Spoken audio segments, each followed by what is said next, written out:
మంత్రివర్గ విస్తరణ, పునర్వ్యవస్థీకరణకు రంగం సిద్ధమవుతోన్న మాట వాస్తవం.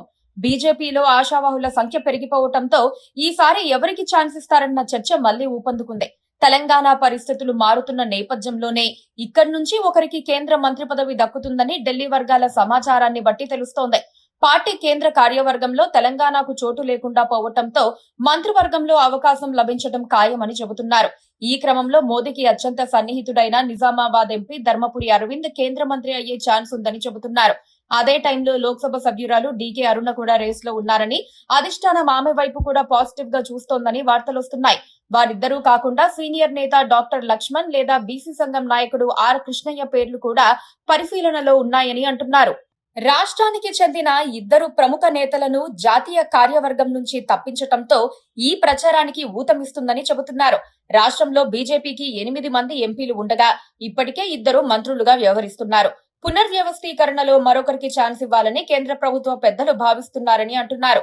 మరో 2 ఏళ్లలో జరిగే అసెంబ్లీ ఎన్నికల్లో బీజేపీ హాట్ ఫేవరెట్ గా పోటీ ఇవ్వాలంటే రాష్ట్రంలో బీజేపీ నేతలు మరింత క్రియాశీలంగా పనిచేయాలని కేంద్ర పెద్దలు భావిస్తున్నట్లు చెబుతున్నారు. ప్రస్తుతం ప్రతిపక్షాన్ని వెనక్కి నెట్టి ఆ స్థానంలో పోటీ ఇవ్వడమే కాకుండా అధికారంలోకి రావాలంటే పార్టీని ఇంకా విస్తరించాలని బీజేపీ అగ్రనేతలు భావిస్తున్నారని చెబుతున్నారు. తమ లక్ష్యానికి చేరువ కావాలంటే పార్టీని పరిగెత్తించాలని, ఇందుకోసం నేతలకు కొత్త పదవులతో ప్రోత్సహించాలని అధిష్టానం ఆలోచిస్తున్నట్లు ప్రచారం జరుగుతోంది.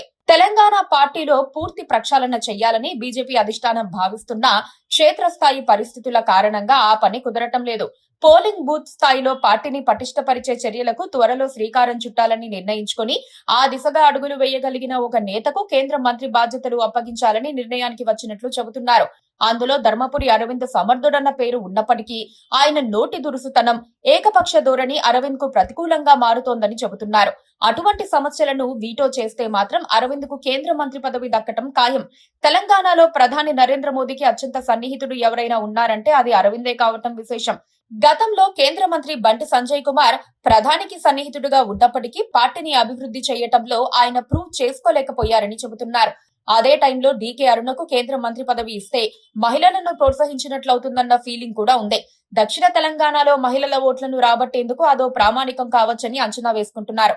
పార్టీలో చేరినప్పటి నుంచి అరుణ సిన్సియర్ గా పనిచేస్తున్నారు.